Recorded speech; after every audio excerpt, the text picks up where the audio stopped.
time of the day. It's the 4th Street Sports Show. Let's get it. Welcome to the 4th Street Sports Show, live here on WUSM 88.5. I am Jackson Howell, stepping in today for our guy Austin Lindsay. Charlie Luttrell is also out, had some business to tend to, so I'm here live with Dima Mixon and the Nate Dog and our special guest from 247 Sports, Southern Miss, Glyn Dyar. We'll bring him in here in a little bit once we start basketball talk, and we're going to start off with our Eagle Eye. He played basketball for 8 years, and we're going to let him talk about men's and women's basketball. Dima, why don't you get this ball rolling? Well, as the designated, person who knows the most about basketball in this little arena, I just want to mention first off that Charlie and Austin ditched us today, and I know that we don't want to beat up on them too much. They have important things, but Jackson, thanks for stepping in as the host today. Is the strip club that important, Dima? It's not. It's really not, and that's probably where Austin is right now. He said he was doing work, but dang, man. Oh, man. But let's talk about men's basketball, because Thursday night was probably the greatest environment in basketball that I've seen, and I've said this before, and anybody who listens to this podcast knows that I was there 2000, I think we said it was 11, not 12, when Southern Miss beat Memphis, and they were ranked, and it was like the first time or whatever. They stormed the court. I was there for that game, so that was like one of the best memories that I'll forever remember. But the other night, in Red Green Coliseum, 8,097 people there, a whiteout. Southern Miss came out a little flat in the beginning of the game, kind of those emotions, that's what Coach Ladner was saying. It was the 5th largest crowd in program history, and Southern Miss won 82-71, moving it into first place in the Sun Belt. We can bring in Mr. Glyn here. The game was insane. I mean, I know you were watching it on ESPN Plus, and what was kind of your vibe? I know the listeners kind of have our vibe because they might have watched our post-game video on the court, but just kind of your vibe on that game. Yeah, I was in school and going to the games back, when Clarence Weatherspoon and those guys were there, and that atmosphere, that's the first time it's really kind of been like that to me. Tyndall had some of it, but that was magical. And Ladner's ability to bring in Neftali Alvarez off the bench along with Alvarez, brings them in with 8 minutes in, and it just a whole different dynamic. Yeah, it's like every time, you're like kind of just waiting. The beginning of the game's like, all right, let's get Alvarez out there. Yeah.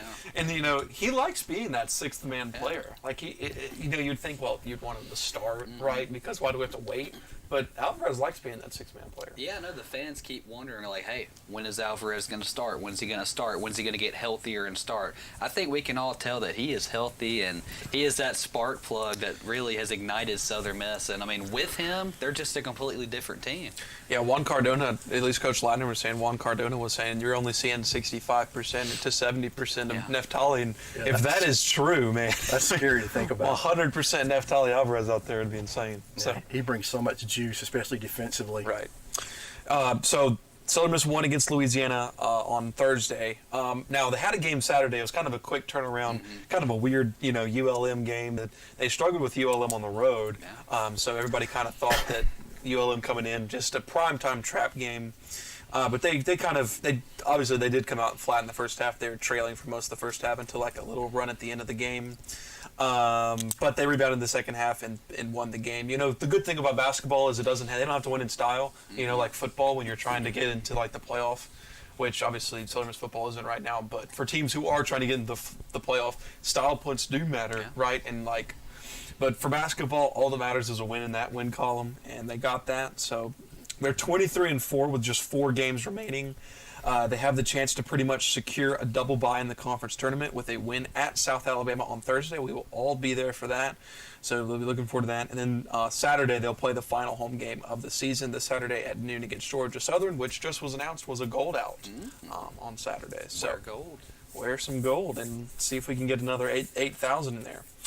And the women's basketball, they had a big week for playoff implications as well. Thursday night, right before the Louisiana game. Can't say UL anymore. Louisiana game. You'll get yelled at, yeah, we'll get canceled. The Louisiana game. Again. Yeah, we do have Nathan and Lee. Yeah, I am here. Yeah. I am here. They can't cancel me. I wasn't going to say it. Yeah. But they dropped their home matchup Thursday against Texas State. Laney Cornfield actually had a crazy good game that night. She had 19 points. She almost hit every three-pointer she shot, which is pretty crazy. But the Bobcats outscored them 25-9 in the fourth quarter. The game set them back, and they fell behind Saturday against Coastal Carolina as well. But that time, Dominique Davis led the comeback with 25 points to take an 80-68 victory.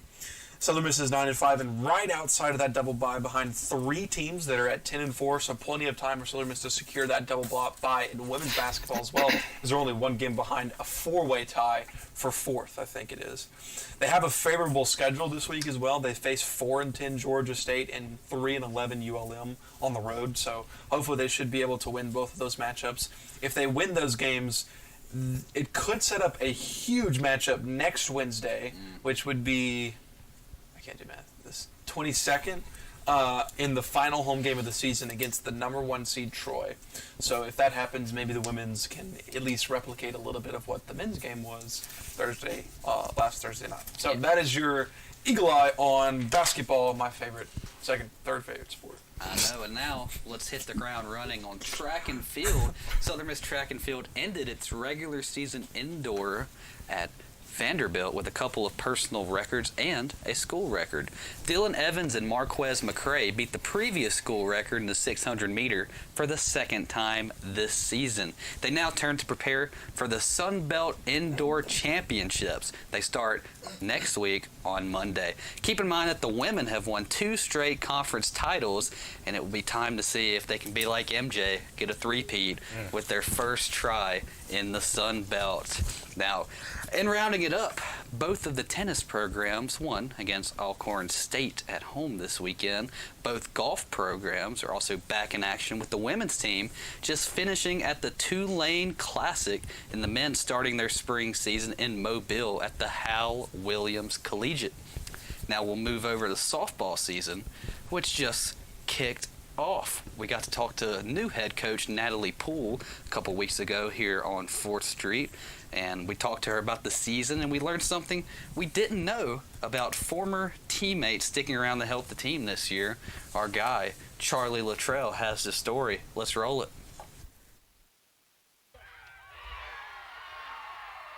Tata Davis and Destiny Brown said their goodbyes to Southern Miss softball last season as some of the best to ever represent the Golden Eagles, but it turned out to be the beginning of a new chapter in their story at USM. First-year head coach Natalie Poole welcomed Davis and Brown on the staff as assistant coaches for the 2023 season.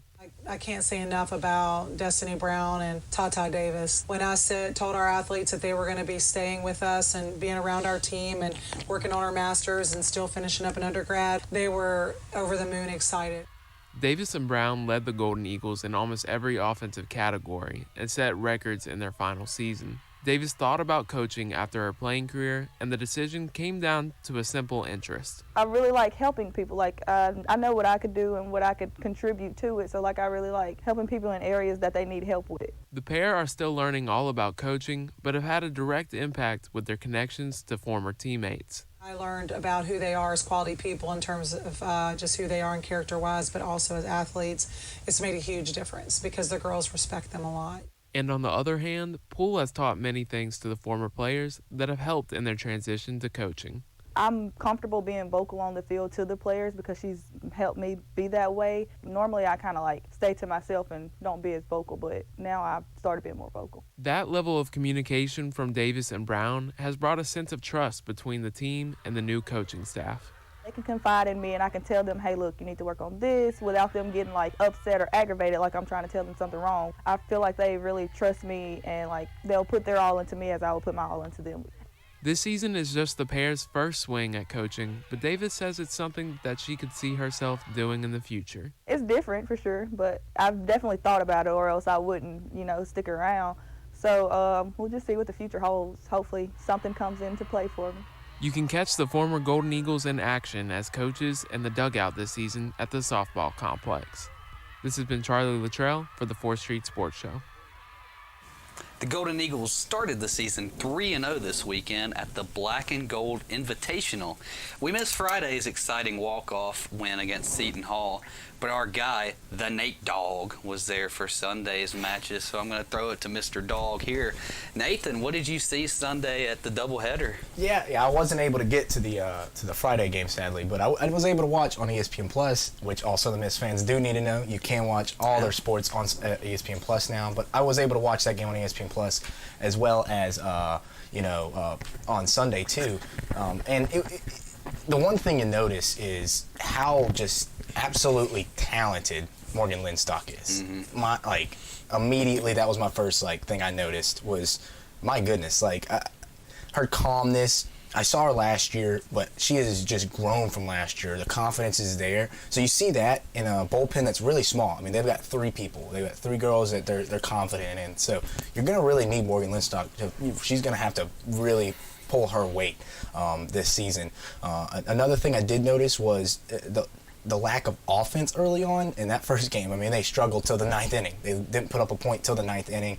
And then on the weekend, they also did have a little bit of offensive struggles. They would get hot, and then they would get really cold. Like they started, it was the second game in the doubleheader. They came out and got 3 runs in the first couple innings, and then they didn't score another run, could barely get anybody on base. So right now it feels like it's a wavering on offense. It feels like that's where they're not very comfortable in yet. But I'll tell you one thing, is that defense. The pitching is, they've got 3 pretty solid pitchers and 1 really good one, but my goodness, that defense showed up. They were prepared, they helped out when needed. Even the first game of the doubleheader on Sunday, Morgan Lindstock, she allowed 6 hits, but they didn't score a run. Yeah. So she was getting help from behind her, even though she was allowing hits. So that was the biggest thing I noticed, is it's young, they got a lot of youth. I think Coach Poole said they only have 17 scholarship athletes, and that's really low. She wants that more around 20, 25.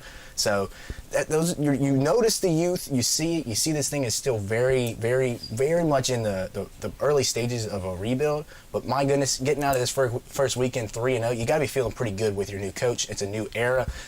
The energy, there was energy on the field. Those players were happy. There was a lot of fans in the stadium. It was more fans, I think, at that first game this year than a lot of games last year. So I think Natalie Poole, what she's bringing, what this team's bringing, the energy, the confidence, you're seeing it. And I got to be honest, softball is going in the right direction. It's a beautiful thing to see. They certainly are. First time going 3-0 since 2019, so that's obviously huge. And Southern Miss fans are going to have a lot of opportunities to catch softball here coming up. They host Southern University Wednesday. Nice. Yeah, hey, didn't even mean to. Thank you, #Dima. But yes, they host Southern on Wednesday. That's Southern University, Southern versus Southern, if you will. And then they're going to host a 5-game slate this weekend in the Golden Eagle Invitational. So plenty of opportunities to go catch softball at the softball complex. But something else we can catch this weekend, Southern Miss baseball. I know everybody's looking forward to that, and we're going to have a little conversation with Southern Miss 247 sports writer and recruiting analyst Glyn Dyar. Heard him talk a little bit about basketball. We're going to get a lot of his takes on baseball, because he's forgotten more about baseball than we'll ever know. So that'll definitely be good to talk to him. We're going to have a quick break, and we'll be right back. This is 4th Street Sports Show.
other than 4th Street Sports. Welcome back to 4th Street Sports Show. Jackson Howell alongside Dima Mixon and the Nate Dogg. We are here with Southern Miss 247 sports writer and recruiting analyst. Drum roll, please. We've already introduced him. He's Glyn Dyar. Glyn, how are you today? Good, guys. Thanks for having me. Yeah, and obviously with Southern Miss baseball coming up, Can you smell the popcorn? Can you smell the popcorn? I can smell the popcorn. I can smell the burgers. Even though Jackson says nobody tailgates at a baseball game. They tailgate in the stadium. There's a difference. That's at a baseball game. No grilling in the press box. No grilling. No, never. And we need coffee. At Jack Duggan right now. Gotta have at Jack Duggan SID. As long as we have the free popcorn again, that's all I can. Yeah, That's best all popcorn we in really town. want. Yeah. But and yeah. we don't have LSU come to Niceville. They love us. They love us. You done? Yeah. Anyway, We're reminiscing, man. we're going off the rails already. Anyway, baseball season coming up starts Friday against Liberty, the opening weekend series. And Glenn, I know you're going to be there. You've been at some of the baseball scrimmages. You're more tuned in than just about anybody I know. What's kind of your vibe of the team this coming year? Where are their strengths and where are their weaknesses? Number one, it's going to be exciting. Yeah. I think 1 through 9 offensively, this could be one of the best lineups they've had over the last probably 10 years. Wow. I mean, there's not a weak spot 1 through 9. There are no easy outs, and they can hit for power at the top, middle, and the bottom of the order. I think it's offense that's going to hit for average and power. They got 2 guys in Sargent coming back, and Pato. Obviously, both those guys can be 20-plus home run guys. To have 2 of those in your lineup is pretty special. And then they added a really special piece, center fielder Matt Etzel from Panola College, junior college All-American. 4-tool guy they're going to use as a leadoff hitter. He's another guy who can hit for average, hit for power. He has stolen outs in the outfield. He's really solidified that outfield. The gaps, in years past have been kind of open for hitters. He can run it down in the gap, so he'll steal some outs for you too.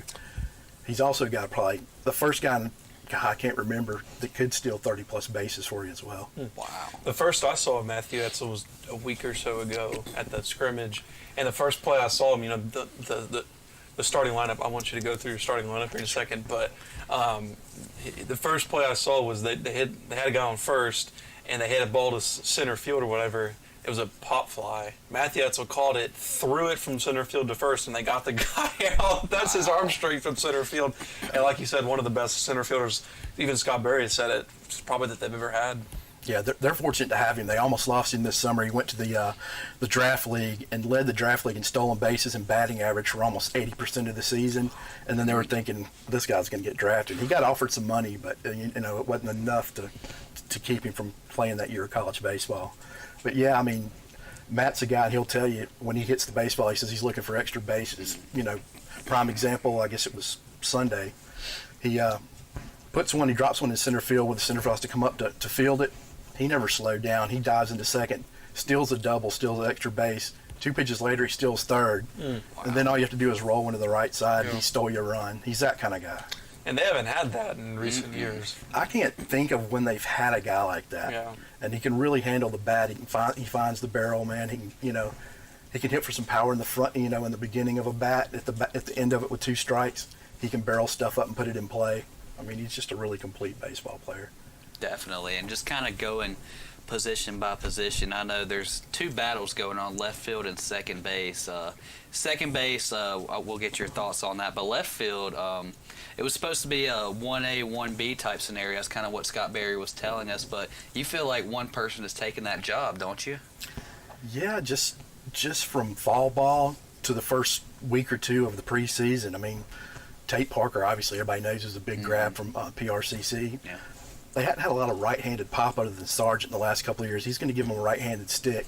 He's a really solid defender in left field. And they got him hitting out of, the 6 hole behind Danny Lynch in the 5. Like I said, there's pop at the bottom of the lineup. He's been tearing the cover off the baseball. Definitely. Can you just go through that lineup you Sure. have in front of you? What you got, 1 through 9?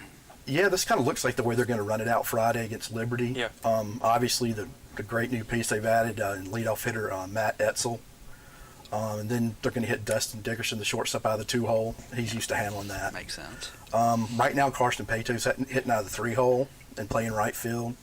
Then you got your power hitting guy Sargent hitting out of the 4 hole. Right now, Danny Lynch is hitting out of the 5 hole, and then you got left fielder Tate Parker in the 6. Back to more power in the back end of the lineup. Slade Wilkes, who's been tearing the cover off the ball the last couple of days, is your DH going to hit in the 7 hole. Blake Johnson, who's healthy again. I look for a big season out of him, hitting out of the 8 hole. And the new addition, the second baseman, they're going to start out with Gabe Lacey, an East Tennessee State transfer. Hit 320 last year, probably at East Tennessee, and 10 home runs again. You got pop out of the 7, 8, 9 hole here. We hadn't had that in a while. And he's your second baseman for now. So we'll see how that works out. Another right-handed stick. Definitely. And let's switch gears a little bit here. We've talked about hitting. Let's talk about pitching a little bit. And it kind of makes me nervous a little bit. You lose 5 relievers to the draft. You lose 2 starters, 1 transfer, 1 graduates.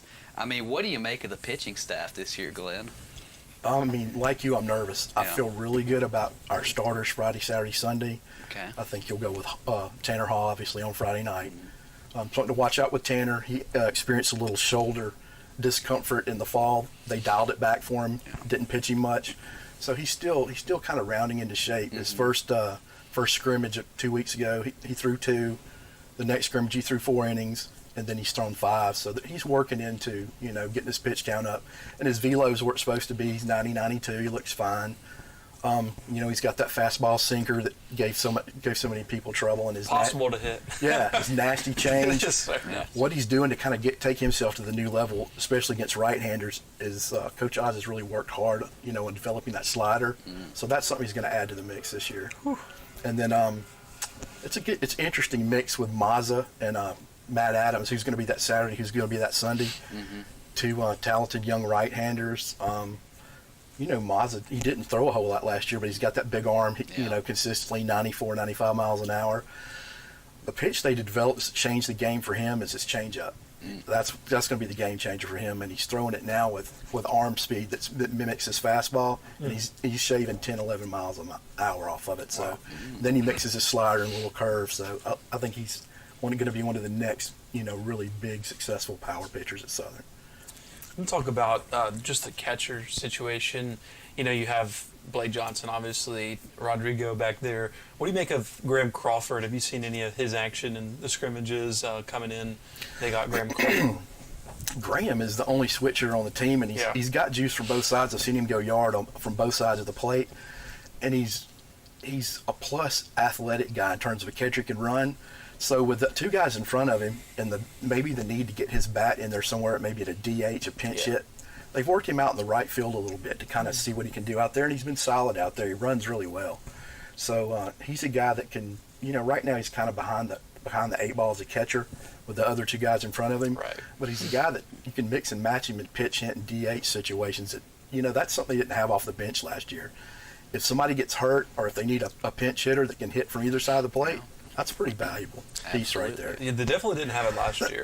Where if you we saw what happened when Reese Ewing went down for an injury for part of the season last season, right? And then their hitting was almost like stagnant. Yeah, you watch it dry up. Right. And then now this season, it's like, we can just bring in Graham Crawford.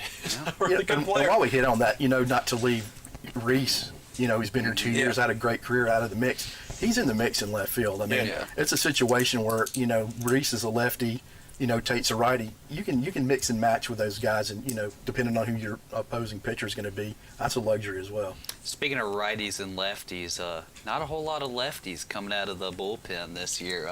Just how big of a problem do you think that's going to be? This is what's interesting. Now, like you said, we have Storm coming back. Yes. He's set up to have a really strong year, and they're going to ride him. And the Nebraska transfer. Yeah, Tyler Martin has been really good, really solid. He and Storm are both guys you can give the ball to in the 7th, the 6th, and say, go get it and finish it. Yeah. Both of those guys are those kind of guys, and Storm more of the dominant kind of guy. We do have some more lefties, but they're going to be of the freshman variety. Yeah. Cross Sibley from Summerall, redshirted last year. He's here. Coach Oz has been working with him a year with his, release angle and some of, his stride, things of that nature. He's finally getting to be a guy. He's 87, 89 with his fastball, and he's got a really nasty slider he's developed. he's a guy now that's not so much a matchup guy. You could throw him out there for a few innings, and he's going to be okay. And he's just so young, he's developing. And then another interesting lefty is a true freshman out of Illinois that Southern signed kind of late, Chase Adams.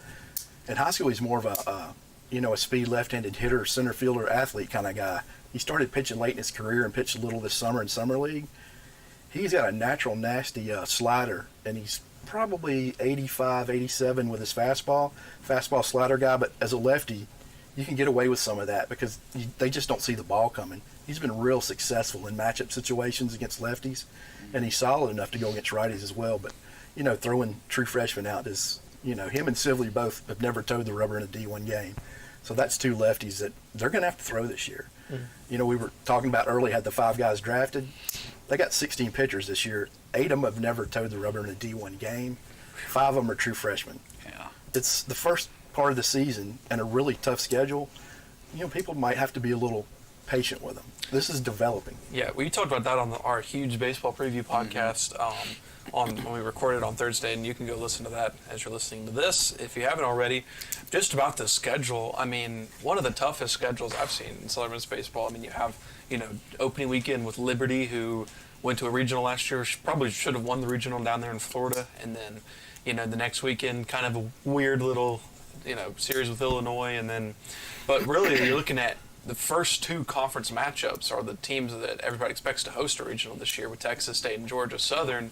You play Texas State on the road, Georgia Southern here, and then you have Dallas Baptist right before that, who just swept you last year, and then you play Mississippi State and Ole Miss as the midweeks. Yeah, it's brutal. That's a crazy schedule. What's your thoughts on that? I mean, Liberty again is picked to win the ASUN. Right. Yeah. They lost 2 lefties out of the rotation to the draft, a 5th round and a 14th round, so that's a plus. But they got a freshman All-American lefty coming back that's already been chosen as the ASUN Pitcher of the Year preseason.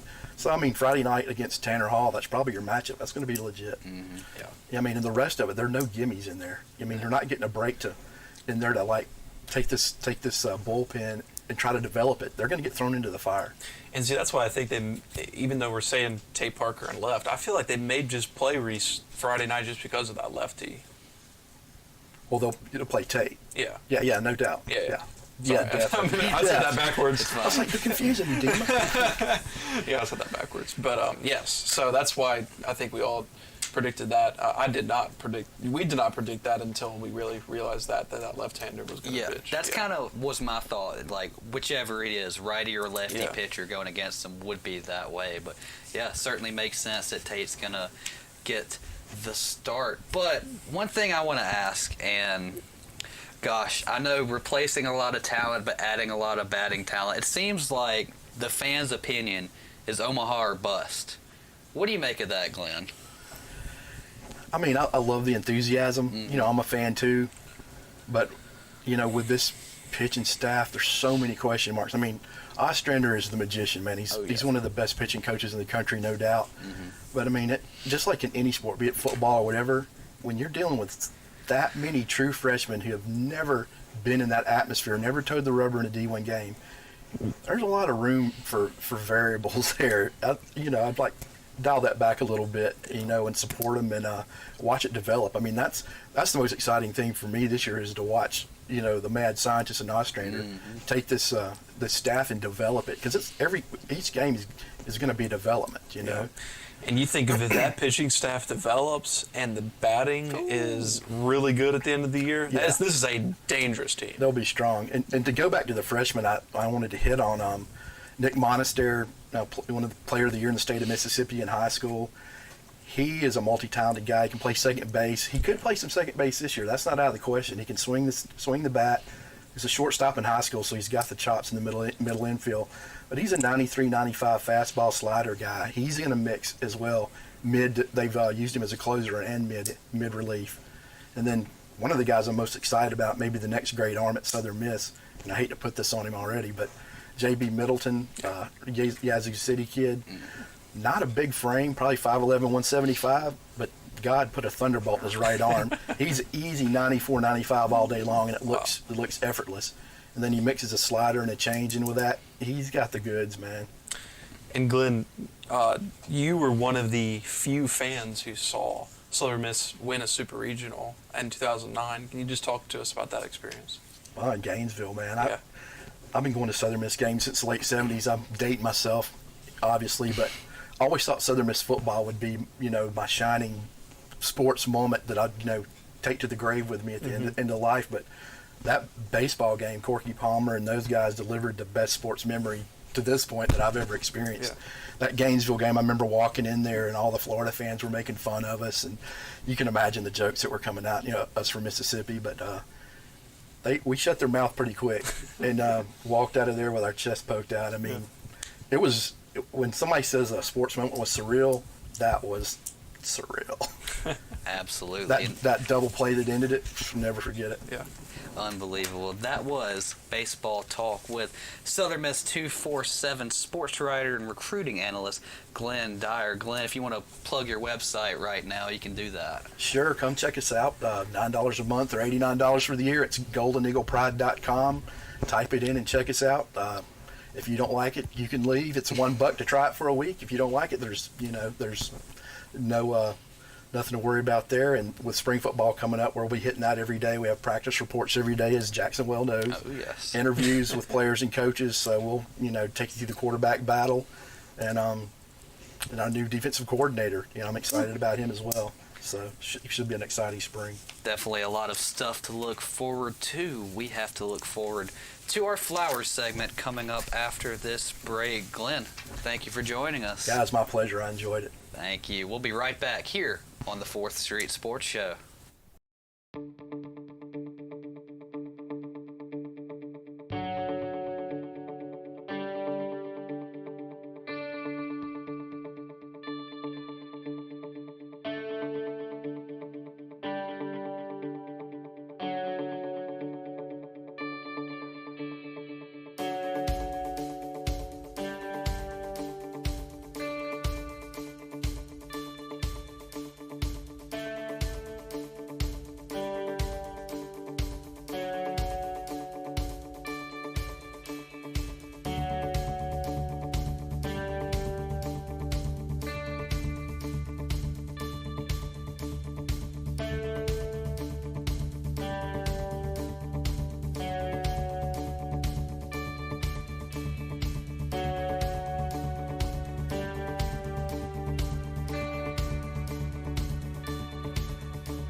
that time of the show.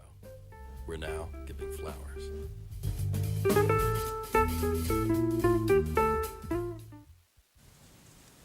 It is that time of the show here on 4th Street Sports Show. Back here, I'm Jackson Howell alongside Dima Mixon and the Nate Dog, Nathan Lee, his government name.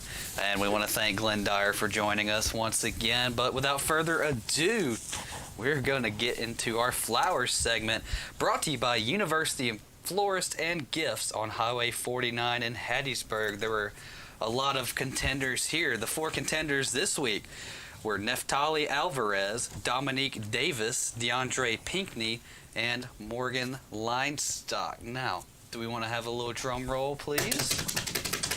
And the winner of 4th Street Player of the Week is Neftali Alvarez. He had 17 points, 4 assists, 4 rebounds, and 2 steals in the huge game against Louisiana. He is our 4th Street Player of the Week. I believe he got a good percentage of the vote, so congratulations to him. I mean, it was going to be hard to top any men's basketball player this week, especially after... Even with the phenomenal performance with Morgan had, but 19 strikeouts. I'm just looking at that. That's crazy. But unbelievable. I want to talk about a dog. Yeah, that's crazy. But yeah, man, when Neftali just, he saved the game for him against Louisiana, and when you have a sporting event like that, it's going to be hard for Southern Miss fans not to vote for him. Yeah, I mean, he is that guy, pal. Yeah, he is he's that the guy. dog. Let's go through the stat lines. Elsewhere, Dominique Davis had 25 points, 10 rebounds, a double-double with 4 assists against Coastal Carolina. And then Mr. Efficient DeAndre Pinckney had 22 points and 6 rebounds against Louisiana, and then 17 points and 5 rebounds against Louisiana Monroe. And like Dima said, Morgan, she went 2-0, gave up 12 hits, 1 run allowed, 19 strikeouts. That's a lot of swings and misses, fellas. And some honorable mentions here. Dima, if you want to give them out for us. Well, we have Felipe Haase, who had 23 points against ULM and a huge second half against Louisiana. I think when me and Charlie and I were talking about who we were going to put as men's basketball player of the weeks here, we were like, man, can we just put all 4 of them? Because, Felipe could have gotten on there as well with his 17 points in the second half alone versus Louisiana after being held scoreless.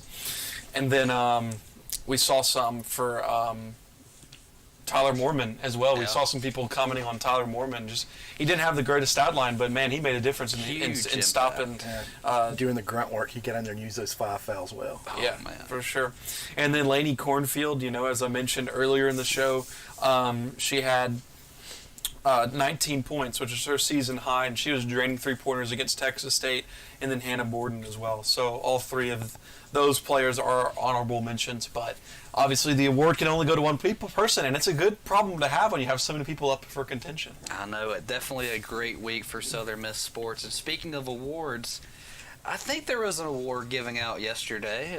Like your shirt, Dima, it may have been a little Mickey Mouse. Chiefs and the Eagles. I don't know. You can't call that holding call there. Chiefs won 38-35. In case you were living under a rock, Dima, you put on Twitter quite controversially that you thought it was the right call. I thought it was the right call. I don't think they should have called it, but Dima's right. But that is a hold, regardless of what people think about. But this is my argument to everybody who rants about they're not supposed to call in that scenario. The referee is paid to call the game. That is what they're paid to do. So if we're going to tell them that they can't call the game and call a penalty in the game they're paid to call, then why do we even have referees? There's only one word to describe that call, and I'm going to spell it out for you. SAWFT. That call was soft. But it's pulled his jersey. They weren't calling that earlier in the game. It doesn't matter. It does matter. Why does it matter? If the defender gets away with it in the first quarter and second quarter, he's going to try it again. He believes that he should be able to get away with it for the rest of the game. My argument is the defender said in the locker room after the game, it was a hold. I was tugging his jersey. That was the right call. Well, he did it in the first quarter against Juju, same receiver. Well, they didn't call it. He said, I was hoping I would get away with it. All right. Little Big Not- Ten Dima Chiefs. I'm not even. I don't even care who won the game. It was a phenomenal Super Bowl game, and I'm sad that the game is going to be defined by one call. It's just such a shame that the Cowboys didn't make it. As we bring in the Nate Dogg. If they don't make the call, we would have still been talking about they missed the call. With a ticky tack call, we would have missed. Chiefs fans would have because someone still would have been mad. Chiefs fans, I don't know how, but according to some study done, they are the #1 fan base that complains about the refs. Okay, but it is like a thing where like the Chiefs are just bailed out by every penalty call. But I mean, I don't know. I think it's just unbelievable luck in that moment of the game. But nothing will be as bad as the Saints in 2018. You probably agree with that call because you got PTSD. The game was in Arizona. They called it a catch fumble. I'll tell you what, there was a returned play it. in that Super Bowl that was eerily similar to Clemson Ohio State. And that turf, okay, this is something I saw on Twitter. That turf, the NFL was prepping the grass for 2 years. $800,000. $800,000 before the Super Bowl, and you know what happened? The players still slipped. Yeah. That happened in 2019 in the final play of the game. They were hyping up like the head groundskeeper. He had the nickname the Sod Father. Dude's like 95 years old. And then he didn't understand the assignment. After Rihanna went on that Final Destination stage on halftime, I'll tell you the grass what. was gone. I was thinking, with all these, UFOs getting shot down over the country, I was like, I don't know how the government doesn't think Rihanna's one of them. But that was what they said at the Super Bowl. All right, we got to get out of here before we get taken off the air. Yeah. Glyn, what do you got to say? I want us to have a 1-hour segment dedicated to the Sun Belt Conference basketball refs. Yeah. Oh, I got some beef. You want to talk about bad refs? I got some beef right there. yeah. They make some calls that people always agree with. Definitely. Never any controversies like, there. Chiefs fans, you think that was a bad call? What about this? Oh, man. But without further ado, this was the Super Bowl Monday edition of the 4th Street Sports Show. Thank you all for listening here on WUSM 88.5. On behalf of myself, Dima Mixon, the Nate Dogg, Nathan Lee, and Glyn Dyar, the elder statesman of the Southern Miss beat. And shout out to Smooth Austin, Charlie Luttrell. We hope y'all are doing well in whatever hole y'all are in. This was this 4th Street Sports Show. We'll see you next time.